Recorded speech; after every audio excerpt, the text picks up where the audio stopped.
Unit ని సమర్పిస్తున్న వారు తెలంగాణలో అతి తక్కువ ధరలలో మీరు కలలు కన్న ఇంటిని నిర్మిస్తున్న ఏకైక సంస్థ సన్షైన్ ఇన్ఫ్రా 9069069333.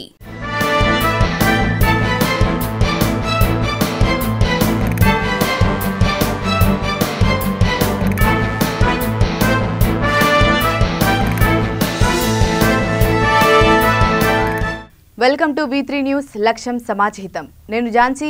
బులెటిన్లో ముందుగా హెడ్లైన్స్ చూద్దాం. ప్రాణం తీసిన దత్తపుత్రిక, డబ్బు కోసం పెంపుడు తల్లిని హత్య చేసిన వైనం.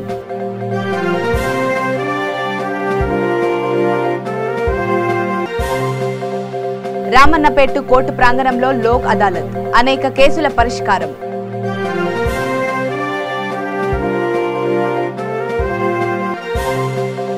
కలకలలాడిన నీడ్చింత వెంకటేశ్వర ఆలయ పరిసరాలు, అఖండ భజనలు, పల్లకి సేవ, అభిషేకం నిర్వహించిన అర్చకులు. సిఐటియు నేతల గర్జన, పాదయాత్రకు బ్రేక్, యాచారం ఠానాకు తరలించిన పోలీసులు.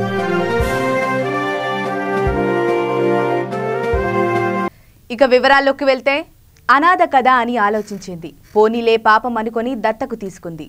అయితే ఈ ఉదార స్వభావమే చివరికి ఆమె ప్రాణాల మీదకు తెచ్చింది. సైబరాబాద్ కమిషనరేట్ పరిధిలోని రాజేంద్రనగర్ శివారులో ఈ పరిణామం చోటు చేసుకుంది. కాలేజ్ ఖాన్ ప్రాంతంలో ఫ్రాన్స్ వాసి మేరికా నివసిస్తోంది. ఆమెకు 2 కూతుర్లు. అయినా రుమా అనే అమ్మాయిని దత్తకు తీసుకొని పెంచుకుంటోంది. మేరికా ఓ పాఠశాలలో ప్రిన్సిపల్గా పనిచేస్తోంది. ఆమె దత్తపుత్రిక కూతురు రుమా ఇటీవలే విక్రమ్ అనే యువకుడితో ప్రేమలో పడింది. అయితే ఇందుకు మేరికా ఒప్పుకోలేదు. దీంతో ఇరువురి మధ్య తరచూ గొడవలు జరుగుతున్నాయి. ఈ నేపథ్యంలో శుక్రవారం రాత్రి రూమా తన ప్రియుడితో కలిసి రాజేంద్రనగర్ పోలీస్ స్టేషన్కు వెళ్లింది. తల్లి కనిపించడం లేదంటూ ఫిర్యాదు చేసింది. రంగంలోకి దిగిన పోలీసులు మేరిక నివాసానికి వచ్చారు. అంతా గమనించారు. అయితే రుమా, విక్రమ్ల తీరు పోలీసులకు అనుమానం కలిగించింది. ఇద్దరిని పోలీస్ స్టేషన్కు తీసుకెళ్లి తమదైన శైలిలో విచారించారు. దీంతో అదృశ్యం కేసు కాస్త హత్యగా మారింది. తల్లిని కూతురే హత్య చేసి ప్రియుడితో కలిసి హిమాయత్ నగర్ ప్రాంతంలో పడేసినట్లు తెలిసింది.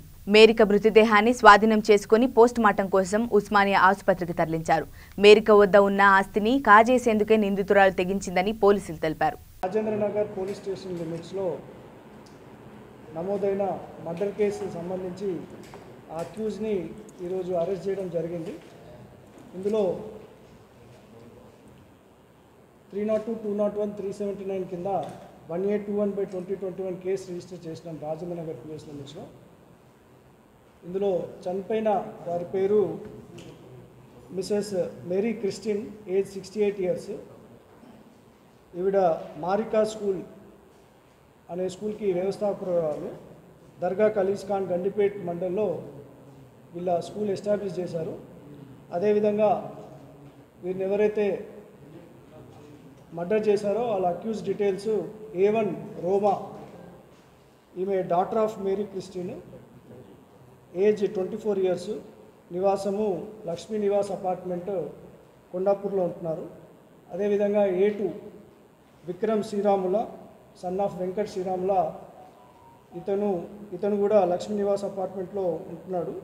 ఇతని నేటివ్ వచ్చేసి తాడిపత్రి విలేజ్, అనంతపూర్ జిల్లా. A3 వచ్చేసి రాహుల్ గౌతమ్ అలియా సాయి, ఇతను president of Jagadgirigutta, native of Nellore district. వీళ్ళు ముగ్గురు కలిసి ప్లాన్ చేసి వీరిని చంపడం జరిగింది.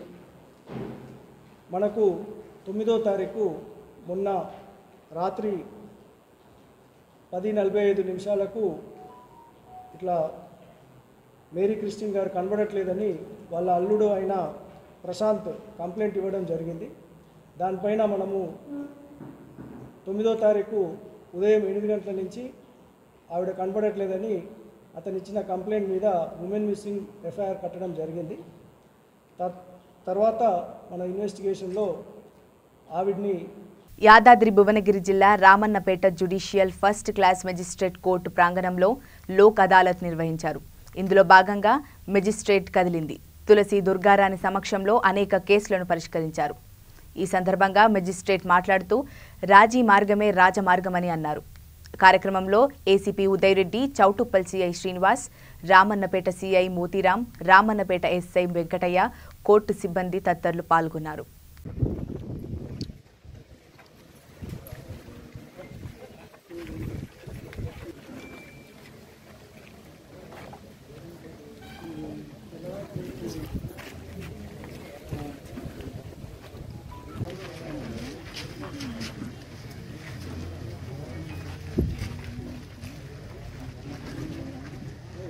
దినేష్ గారు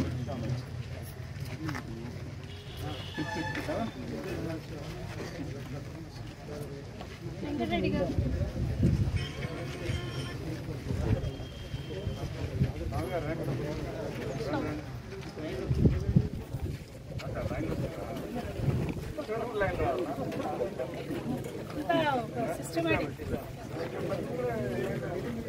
శ్రావణ మాసం చివరి శనివారం నేపథ్యంలో నారాయణపేట జిల్లా నిర్జింతలోని వెంకటేశ్వర ఆలయం కలకలలాడింది. ఈ సందర్భంగా స్వామికి అఖండ భజనలతో పాటు పల్లకి సేవ, స్వామివారికి అభిషేకం నిర్వహించారు. జిల్లాలతో పాటు రాష్ట్రంలోని అనేక ప్రాంతాలకు చెందిన భక్తులు పెద్ద సంఖ్యలో హాజరయ్యారు.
వికారాబాద్ జిల్లా కేంద్రంలో మెడిసిన్ ఫ్రమ్ ది స్కై కార్యక్రమాన్ని పౌర విమానయాన శాఖ మంత్రి జ్యోతిరాదిత్య సింధియా ప్రారంభించారు. కార్యక్రమంలో మంత్రులు తారక రామారావు, సబితా ఇంద్రారెడ్డి, చేవెళ్ల ఎంపీ రంజిత్ రెడ్డి, రంగారెడ్డి ఎమ్మెల్సీ మహేందర్ రెడ్డి, ఎమ్మెల్యేలు తదితరులు పాల్గొన్నారు.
నిజామాబాద్ జిల్లా ఏడపల్లి మండలంలోని జానకంపేటలో ఈ నెల 8న రవి అనే వ్యక్తిపై ముస్లింలు దాడి చేశారు.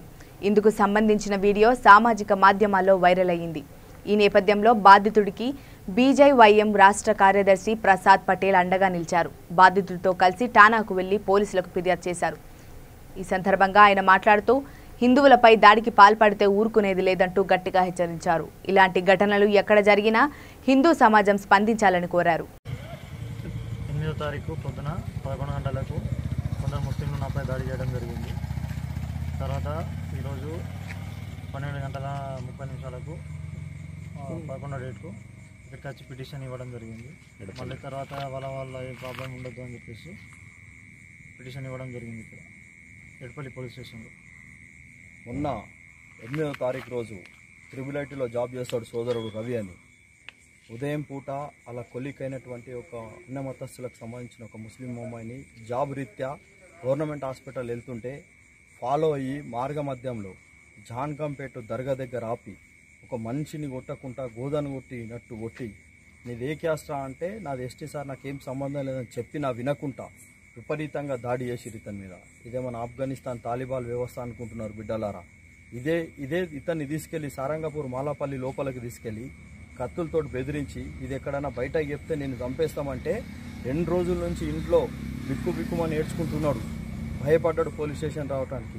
ఇది ఈరోజు కొన్ని సోషల్ మీడియా మాధ్యమంగా ప్రచారం జరిగితే అది తెలుసుకొని మేము రవి గారిని ఫాలోఅప్ చేసి ఈరోజు 11వ తారీఖు రాత్రి మేము 12 గంటల 40 నిమిషాలకు వచ్చి 1 గంట వరకు కంప్లైంట్ చేసాం. వాళ్ళతోటి చాలామంది నిలబడ్డారు. రవికి ఏదైనా అన్యాయం జరిగినా ఇంకేదైనా దాడి జరిగినా బాధ్యత ముస్లిం సమాజం మొత్తం వహించాలా. ఏ రకంగా ఉందో ఆ వీడియోలో చూసినాం, ఏ రకంగా బెదిరించిండో. ఇతనైనా హిందువుల మీద దాడి చేస్తే ఊరుకునే ప్రసక్తి లేదని చెప్పేసి మేము చెప్తున్నాం. సిఐటియు నాయకులు తలపెట్టిన కార్మికుల గర్జన పాదయాత్ర నిలిచిపోయింది. ఈ సంస్థ నేతలను అరెస్టు చేసిన పోలీసులు యాచారం స్టేషన్కు తరలించారు. కార్మికులకు కనీస వేతనం చెల్లించాలని కోరుతూ వారు ఈ పాదయాత్ర చేపట్టారు. రంగంలోకి దిగిన పోలీసులు వారిని అడ్డుకున్నారు. దీంతో ఇరు వర్గాల మధ్య వాగ్వాదం జరిగింది.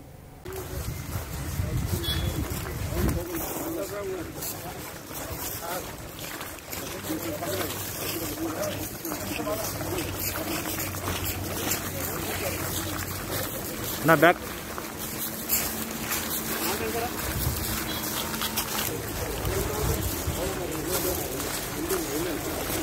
అన్నా ఇంకా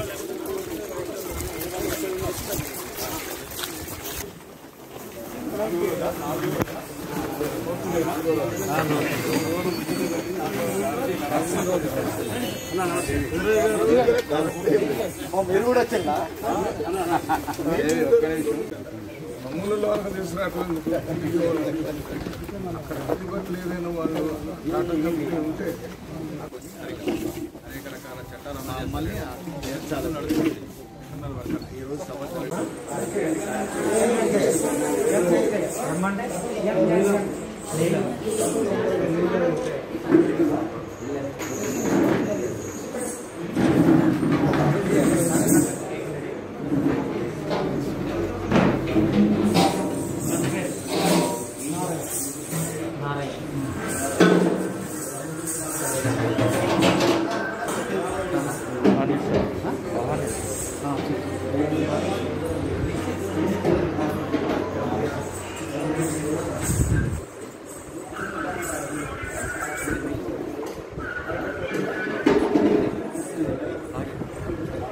వనపర్తి జిల్లా పెబ్బేరు మండల నూతన ఎస్ఐగా బాధ్యతలు చేపట్టిన రామస్వామిని నాన్ అక్రిడేషన్ జర్నలిస్ట్ అసోసియేషన్ ఘనంగా సన్మానించింది.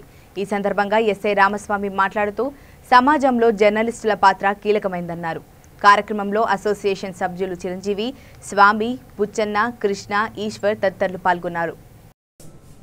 నేను బి రామస్వామి, పెబ్బేరు మండలానికి నూతనంగా వచ్చిన ఎస్ఐని. నేను వచ్చి వారం రోజులు అయింది.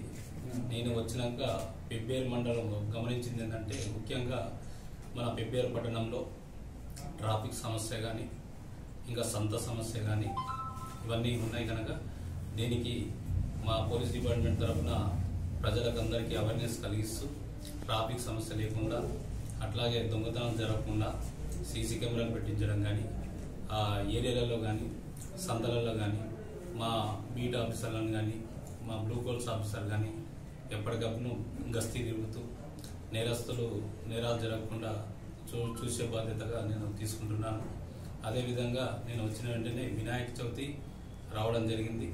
మరి వినాయక చవితి మన పోలీస్ డిపార్ట్మెంట్ ఇచ్చిన సూచనలు అందరూ పాటించే విధంగా నేను ప్రతి మండపం దగ్గరికి నేను కానీ మా బీట్ ఆఫీసర్ కానీ అందరూ అక్కడ విజిట్ చేసి వాళ్ళు ఆ ప్రికాషన్స్ ఎలాంటి ప్రికాషన్ తీసుకోవాలా ఆ ప్రికాషన్ తీసుకుంటూ వాళ్ళు ఆ గణపతి పూజను సవ్యంగా జరుపుకునేటట్లు, అదేవిధంగా నిమజ్జనానికి కూడా కావాల్సిన ఏర్పాట్లు కూడా ఏర్పాటు చేయడం జరుగుతుంది.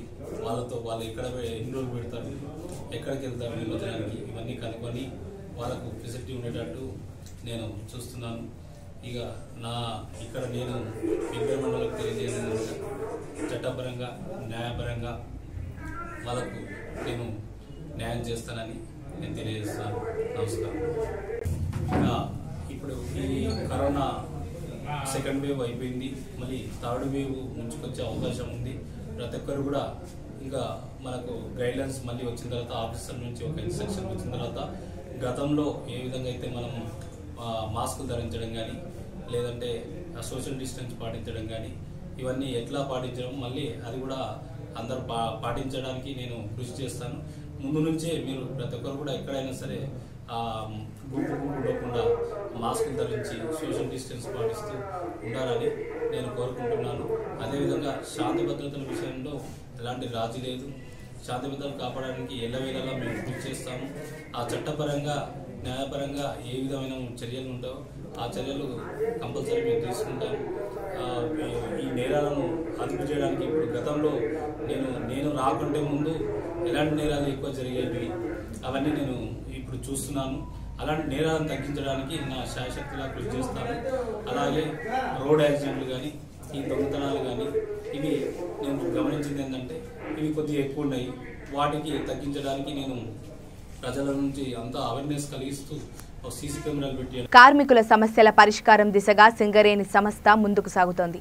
ఇందులో భాగంగా సింగరేణి వ్యాప్తంగా ఉన్న అన్ని ఏరియాలలో గ్రీవియన్స్ నిర్వహించనుంది. ఈ విషయాన్ని సంస్థ డైరెక్టర్ బలరాం వెల్లడించారు. ఇందులో భాగంగా పెద్దపల్లి జిల్లా గోదావరికని జీఎం కార్యాలయంతో పాటు కమ్యూనిటీ హాల్లో ఈ కార్యక్రమాన్ని నిర్వహించారు. రామగుండం రీజియన్లోని RG1, RG2, RG3లలోని కార్మికులు వారి సమస్యలను లిఖితపూర్వకంగా అధికారులకు తెలియజేశారు. మనకు పబ్లిక్ లైఫ్లో జనరల్ మనకు చాలా ఇంపార్టెంట్ ఆస్పెక్ట్. మనకు ఈ కంపెనీలో మన చైర్మన్ గారి ఆదేశాలతో దీన్ని 1970 నుంచి 1917లో మొదలుపెట్టిన ఈ గ్రీవెన్స్ డేని మధ్యలో కొంతకాలం గ్యాప్ వస్తే మళ్ళీ మనకు చాలామంది కార్పొరేట్కి వివిధ ఏరియాస్ నుంచి అక్కడ రావడం చూసి దెర్ ఆర్ ద పబ్లిక్ ఎలాంటి మనకి క్వార్టర్ సమస్య కానీ హెల్త్ ఇష్యూస్ కానీ ట్రాన్స్ఫర్ కానీ డిపెండెంట్ కానీ అలియాస్ నేమ్ కానీ అనేక సమస్యలు ఉన్నాయి. కాబట్టి వాటిని అన్ని పరిగణనలో తీసుకొని మనకు అన్ని ఏరియాస్కి వెళ్ళాలని మనకు చైర్మన్ గారి ఆదేశంతో మనము డైరెక్టర్ లెవెల్లో ప్లస్ మిగతా అన్ని area GMs, GM personnel welfare, GM civil, ఆ తర్వాత CMO గారు అందరు కలిసి ఏరియాకి రావడం వల్ల కార్మికులు ఇంత సుదూరాల నుంచి అటు బెల్లంపల్లి కానీ రామగుండం నుంచి కొత్తగూడెం రావడం కష్టమవుతున్న ఉద్దేశంతో మనమే ఏరియాకి రావడం నిర్ణయించుకున్నాము. దీనిలో భాగంగా మనకు కొత్తగూడెం ఏరియాలో లాస్ట్ మంత్ పబ్లిక్ రిలీజ్ డేకి చాలా అక్కడ భారీగా సక్సెస్ కావడం జరిగింది. 150 మంది వచ్చారు. దాంట్లో చాలా సమస్యలు మనం పరిష్కరించగలిగాము. ఈ రోజు ఇక్కడ మనకు RG1, RG2, RG3లో and ALP area కలిపేసి ఈ రోజు మనం ఒక నోడల్ ఆఫీస్గా ఇక్కడ RG1లో కండక్ట్ చేసాము. దీనికి నోడల్ ఆఫీసర్గా నారాయణ గారు ఉన్నారు. దాంతోపాటు మనకు RG2, RG3 అండ్ ALP నుంచి GMs వచ్చి ఉన్నారు. అండ్ డెఫినెట్లీ మనకు ఏదైనా సమస్యలు ఉంటే ఖచ్చితంగా పరిష్కరించి ఊరికే మనకు ఈరోజు లెటర్లు తీసుకోవడం కాకుండా అది సమస్య పరిష్కరించదో లేదో ఖచ్చితంగా మళ్ళీ వీళ్ళకి ప్రతి ఒక్కరు అటెండ్ అయ్యే వాళ్ళని కూడా లెటర్ కూడా ఇవ్వలేదు. మనకు ఏరియాస్ ఏరియాస్ DGM సివిల్స్ ఉన్నారు, మనకు డాక్టర్ కిరణ్ రాజ్ కుమార్ ఉన్నారు. అందరూ దాకా ఇంపార్టెంట్ ఏవైతే సమస్యలు ఉంటాయో దీంట్లో ఎవరైతే పరిష్కరించే స్థాయిలో ఉంటారో ఆ ఫైల్ ప్రపోజ్ చేసి మూవ్ చేసిన స్థాయిలో ఉన్న అందరూ ఇక్కడ ఉన్నారు. కాబట్టి డెఫినెట్లీ ఈ విష్కి కార్మికులు కానీ మన ఎంప్లాయీ సమస్యలు పరిష్కరించాలని ఆశిస్తూ మేము కూడా కార్పొరేట్ నుంచి ఏవన్నీ పాలసీ డిసిషన్ ఉన్నవి చైర్మన్ గారికి తీసుకోకపోవడము ఆ యూనియన్ దృష్టికి అవి చేద్దాం. అదర్వైజ్ మామూలుగా ఏవైతే జెన్యూన్ ఇష్యూస్ ఉన్నాయో డెఫినెట్లీ ఈ లెవెల్లోనే ఈ ఫోరంలోనే మనము పరిష్కరించడం జరుగుతుంది. అంటే పబ్లిక్లో తీసుకువెళ్ళి దీన్ని విజయవంతం చేయడానికి సహకరిస్తున్న ప్రింట్, ఎలక్ట్రానిక్ మీడియా సోదరులందరికీ మా యొక్క ధన్యవాదాలు. CPI తెలంగాణ శాఖ ఆధ్వర్యంలో భాగ్యనగరంలో సాయుధ పోరాట వారోత్సవాలు ప్రారంభమయ్యాయి. ఈ సందర్భంగా సాగర తీరాన ఉన్న మహాకవి ముగ్దిన్ మోయిద్దీన్ విగ్రహం వద్ద ర్యాలీ నిర్వహించారు. ర్యాలీలో CPI జాతీయ కార్యదర్శి నారాయణ, జాతీయ కార్యవర్గ సభ్యుడు అజీజ్ పాషా, CPI రాష్ట్ర కార్యదర్శి చాడా వెంకటరెడ్డి తదితరులు పాల్గొన్నారు.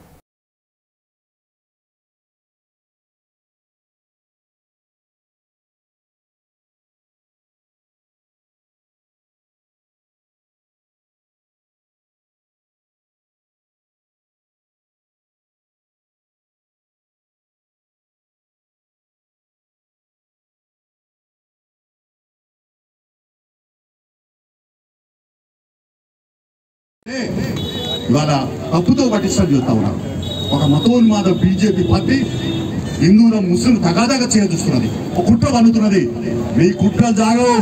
బీజేపీ నాయకులారా, మీరు మొట్టమొదట కేంద్ర ప్రభుత్వం గుర్తించండి. అక్కడ పెన్షన్లు ఉన్నాయి, పెండింగ్లు ఉన్నాయి, దరఖాస్తులన్నీ కూడా తెలంగాణ పోరాటంలో సాయుధ పోరాటంలో పాల్గొన్నటువంటి వారందరూ పెండింగ్లు ఉన్నాయి. వాటి మొదటి పెన్షన్ ఇవ్వండి, గుర్తించండి.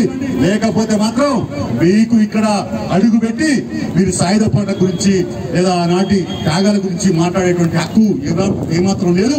మీరు కూడా గుర్తించకపోతే రంగారెడ్డి జిల్లా అబ్దుల్లాపూర్ మెట్టు మండల పరిధిలోని దళిత గిరిజన ఆత్మగౌరవ దండోరా కార్యక్రమం జరిగింది. కుత్బుల్లాపూర్, గౌరెల్లి బాచారం, బండ రవిరాల, కావిడిపల్లి గ్రామాలలో నిర్వహించారు. ముఖ్య అతిథిగా ఇబ్రహీంపట్నం మాజీ ఎమ్మెల్యే మల్రెడ్డి రంగారెడ్డి నియోజకవర్గ ఇన్ఛార్జి సచిన్ కుమార్ పాల్గొన్నారు. ఈ సందర్భంగా మల్రెడ్డి రంగారెడ్డి మాట్లాడుతూ కేసీఆర్ ప్రభుత్వ తీరును ఎండగట్టారు. మేము ప్యూర్లీ దళిత గిరిజన కార్యక్రమాలను అమలు చేయాలని ఈ రాష్ట్రంలో ముఖ్యమంత్రి ఏదైతే చెప్పినాడో 3 ఎకరాల భూమి దళితుల కోసం ఇస్తాని, డబుల్ బెడ్రూమ్ ఇల్లు ఇస్తాని, ఇంటికొక ఉద్యోగం ఇస్తాని, ఇప్పుడు కొత్తగా ప్రతి దళిత కుటుంబానికి 10 లక్షలు ఇస్తా అంటున్నాడు. మేము అన్నిటికి స్వాగతం చెప్తున్నాం. మేము అన్నీ కూడా ఇవ్వమని డిమాండ్ చేస్తున్నాం. ఉత్తగా ఎన్నికలు వచ్చిన దగ్గర 10 లక్షలు ఇస్తామని, గతంలో ఎన్నికల కోసం 3 ఎకరాలు ఇస్తాము, దళితులకు ఉద్యోగాలు ఇస్తాము, ఇంటికో బెడ్రూమ్ ఇస్తామని గతంలో చెప్పినట్టు కాకుండా గతంలో చెప్పిన అమలు చేస్తూ ఈ 10 లక్షల రూపాయలను కూడా ఇవ్వమని డిమాండ్ చేస్తున్నాం. మా పిసిసి అధ్యక్షులు రేవంత్ రెడ్డి గారు మీరు చూసినారు, మొన్న మన నియోజకవర్గ ప్రాంతంలో 1,00,000 మందితో మీటింగ్ పెట్టినాం. అదేవిధంగా ఆదిలాబాద్లో అక్కడ నిర్మల్లో మేము పోయి అక్కడ మీటింగ్ పెట్టినాం. ఈరోజు ఊరూరులో వెళ్ళి దళితులకు జరుగుతున్నటువంటి అన్యాయాల మీద, అక్రమాల మీద మేము చెప్తున్నాం. ఈరోజు ఒక దళితులకు ఒకరికి మోసం చేసుకుంటూనే మిగతా కులాలను కూడా మోసం చేస్తున్నాడు. ఒకరికి చేపలు ఇస్తుంటాడు, వాడికి గొర్రెలు ఇస్తుంటాడు, వాడికి బర్రెలు ఇస్తుంటాడు. నువ్వు ఏమిచ్చినా మేము సంతోషపడతాం, కానీ మాటలు చెప్పి ఉత్త మాటలు చెప్పి పొద్దు ఓడ్చుకోవద్దని చెప్తున్నా. ఈరోజు మా రేవంత్ రెడ్డి గారు మా పార్టీ అధ్యక్షులు మాట్లాడితే ఇష్టం ఉన్నట్టు తిడుతున్నారు. మేము ప్రజల కోసం తిడితే కూడా పడేందుకు సిద్ధంగా ఉన్నాం. నన్ను కూడా తిట్టనియండి. ఈ సన్నాసి ఉండు కదా ఇక్కడ, అరే బాబు సన్నాసి, నువ్వు నన్ను తిడితివి. మా ప్రజలకు చెప్పిన మాట మీద నిలబడి 10 లక్షలు ఇప్పి, లేకపోతే నీ నోట్లకి వెళ్ళి మాట వెళ్తే ప్రజలు నిన్ను ఎంబడి పడే రోజులు వస్తాయి. అందుకే నేను ఒక్కటే అడుగుతున్నా, మమ్మల్ని తిట్టితే కూడా ప్రజల కోసం పడతాము, అన్న మాట నిలబెట్టుకోమని మాత్రం చెప్తున్నాం. అన్న మాట నిలబెట్టకుండా మీరు ఏదో మాట్లాడితే కుదరదు. కొన్ని రోజులు మాత్రమే అబద్ధాలు నడుస్తాయి, అన్ని రోజులు నడవవు. కాబట్టి మేము ముఖ్యమంత్రి గారిని డిమాండ్ చేస్తున్నా, మీరు చెప్పే 10 లక్షలు రాష్ట్రమంతా ప్రతి నియోజకవర్గానికి ఇవ్వండి.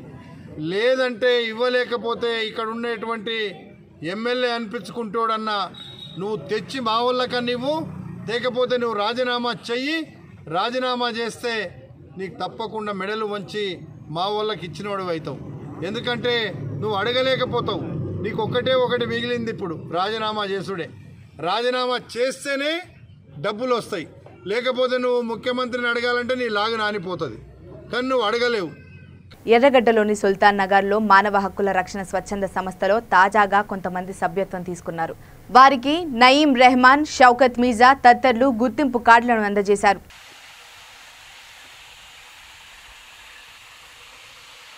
तेलंगाना के क्रिकेटर की है, कोई न्यू अगर ज्वाइन करते हैं ये फाइल में क्या सामने लोगों को बहुत मोटिवेशन की बहुत ज़रूरी है. ये पूरा आप देख सकते हैं कैसा मैं फाइल में चल रहा. चौथी चीज़, जब मैं खुशी से इस ऑर्गेनाइजेशन में ज्वाइन हुआ तो अल्हम्दुलिल्लाह मेरे को यहाँ पर एक अपॉइंटमेंट लेटर दिया गया, ऑर्गेनाइजेशन का एक आई डी कार्ड दिया गया. तो मीडिया में माशाल्लाह बहुत खुशी से मेरे को इस्तेमाल करें. तो वो भी मैं रिकॉर्ड मेंटेन करा कि सामने वालों के इस ऑर्गेनाइजेशन में कैसा आप लोग आने के बाद में आपका जो भी ज्वाइन लेने के बाद में आप सामने वालों को इंस्पेक्ट के लिए बताने की ज़रूरी है. ठीक है. और जो भी मिसाल के तौर पर अगर जैसा नई रहमान साहब बताए थे, कुछ पासपोर्ट का केस हो रहा था, अभी बताए थे ना, पासपोर्ट के लिए पूरी अपना टीम वर्क मेहनत करके नेशनल जनरल सेक्रेटरी हमारे नईम रहमान साहब का मैं शुक्रगुजार हूँ, जिन्होंने मेरे को मौका दिया कि इस ऑर्गेनाइजेशन में काम करने का. और दूसरी बात, अल्हम्दुलिल्लाह मेरा नाम ज़मीर अली है, मैं नेशनल जनरल सेक्रेटरी का PO हूँ. अल्लाह का शुक्र है. और तीसरी बात, मैं आप लोगों का जो भी यहाँ पे अल्हम्दुलिल्लाह इस ऑर्गेनाइजेशन के फैमिली मेम्बर्स ने ज्वाइन किया, मैं तहे दिल से उन सबको शुक्रगुजार करता हूँ, मुबारकबाद देता हूँ। ठीक है, और उम्मीद करता हूँ कि जो हमारे जो सीनियर्स है आप लोगों को इस ऑर्गेनाइजेशन में एक मौका दिया अल्हम्दुलिल्लाह काम करने का, मैं बस उम्मीद करता हूँ कि आप लोग वैसे भरोसे से काम करेंगे। और चौथी बात मैं ये कहना चाहता हूँ कि जैसा हमारे नईमुर रहमान साहब जो जनरल सेक्रेटरी और हमारे इंसा जवाद के जब 1947 सेकेंड वर्ल्ड वॉर के बाद जो जब पूरे वर्ल्ड में जब सेकेंड वर्ल्ड वॉर चल रहा था उसके बाद जो लोगों को मारा गया, उसके बाद जब पूरी दुनिया मिलकर बैठी एक जगह बैठ के पूरे कंट्रियों को बोले 112 कंट्रियों को उसमें 56 कंट्रीज जो एक्सेप्ट करे लॉ, उसके बाद में जो है सो जब ये लॉ को एक्सेप्ट करे तो कुछ देशों में अब हमारे इंडिया में से जो कुछ दूसरे देशों में ये लॉ को एक्सेप्ट तो करिए पर इम्प्लीमेंट है हमको लॉ को इम्प्लीमेंट कराने के लिए ऑर्गेनाइजेशन वर्क करना। हमारा नेशनल ह्यूमन राइट्स कमीशन है, ठीक है, फिर नेशनल ह्यूमन राइट्स कमीशन रहते पर भी फिर क्यों हमारे ऊपर जुल्म हुआ, फिर क्यों हमारा हक हमारे को नहीं मिल रहा, इनको इनके राइट्स इनको बराबर से इन तक पहुँचा बोल के हम वर्क करते हमारा काम बोल रहे। तो बहुत लोग आपको ये भी बोल के डरेंगे ये फेक है आप लोगों को जो, लेकिन हम फेक नहीं है। आप लोगों जब ज्वाइन होते तो आप लोगों की इंक्वायरी होती, पुलिस इंक्वायरी या पुलिस इंक्वायरी ऐसी हो जाती, बिना अगर आप जेन्युइन नहीं है तो आपकी इंक्वायरी कर सकते हैं। ये सब चीज़ें हमारे पास राइट्स है, हम बिना राइट्स के किसी से कुछ करने नहीं जाते। और सबसे पहली चीज़ हम कहीं भी गए तो इलीगल के बारे में नहीं सोचते, हम जो भी काम करें लीगल तरीके पे काम। వనస్థలిపురంలోని పలు కాలనీలలో గణేష్ నవరాత్రులు ఘనంగా జరుగుతున్నాయి. Vaidehi Nagar residence welfare association ఆధ్వర్యంలో షిరిడి సాయి కమ్యూనిటీ హాల్లో గణనాథుడికి పూజ చేశారు. అనంతరం భజన కార్యక్రమం నిర్వహించారు. కార్యక్రమంలో వైదేహి నగర్ కాలనీ సంక్షేమ సంఘం అధ్యక్షుడు దామోదర్ రెడ్డి, ఉపాధ్యక్షుడు అచ్చయ్య, నిర్వాహక కార్యదర్శి కేఎస్ఆర్ ఆంజనేయులు, శివరాం ప్రసాద్ తదితరులు పాల్గొన్నారు.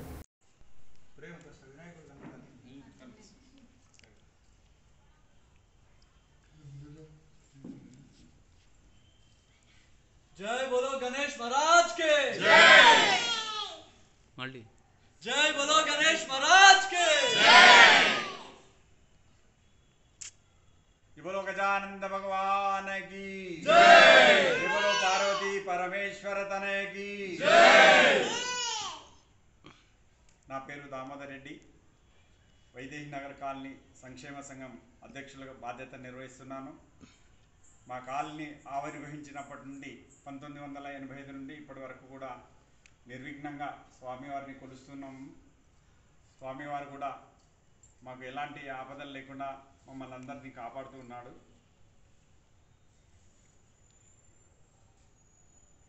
మా కాలనీలో కాలనీ సంక్షేమ సంఘం తరపు నుండి ఏర్పాటు చేస్తున్నట్టు ఈ నవరాత్రుల ఉత్సవాలలో సాంస్కృతిక కార్యక్రమాలు కూడా కాలనీ వాళ్ళతో నిర్వహిస్తున్నాము. చక్కగా మహిళలు, వృద్ధులు, పిల్లలు అందరూ కూడా, అట్లాగే మా కార్యవర్గ సభ్యులందరూ, మా సాంస్కృతిక కార్యదర్శి శ్రీ కేఎస్ఆర్ ఆంజనేయులు గారు, ఉపాధ్యక్షులు అచ్చయ్య గారు, సెక్రటరీలు, మిగతా సభ్యులందరూ కూడా పాల్గొని నిర్విఘ్నంగా ఈ కార్యక్రమాన్ని నిర్వహిస్తున్నాం. ఇప్పుడు మరొకసారి హెడ్లైన్స్ చూద్దాం. ప్రాణం తీసిన దత్తపుత్రిక, డబ్బు కోసం పెంపుడు తల్లిని హత్య చేసిన వైనం.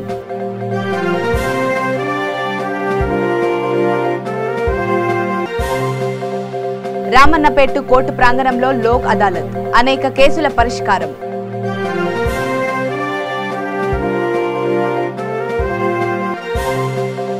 కలకలలాడిన నీడ్చింత వెంకటేశ్వర ఆలయ పరిసరాలు, అఖండ భజనలు, పల్లకి సేవ, అభిషేకం నిర్వహించిన అర్చకులు. సిఐటియు నేతల గర్జన, పాదయాత్రకు బ్రేక్, యాచారం ఠానాకు తరలించిన పోలీసులు. ఇవి ఇప్పటివరకు నా అప్డేట్స్. మరిన్ని అప్డేట్స్ కోసం చూస్తూనే ఉండండి V3 న్యూస్, లక్ష్యం సమాజహితం. ఈ బులెటిన్ ని సమర్పిస్తున్న వారు తెలంగాణలో అతి తక్కువ ధరలలో మీరు కలలు కన్న ఇంటిని నిర్మిస్తున్న ఏకైక సంస్థ సన్షైన్ ఇన్ఫ్రా 9069069333.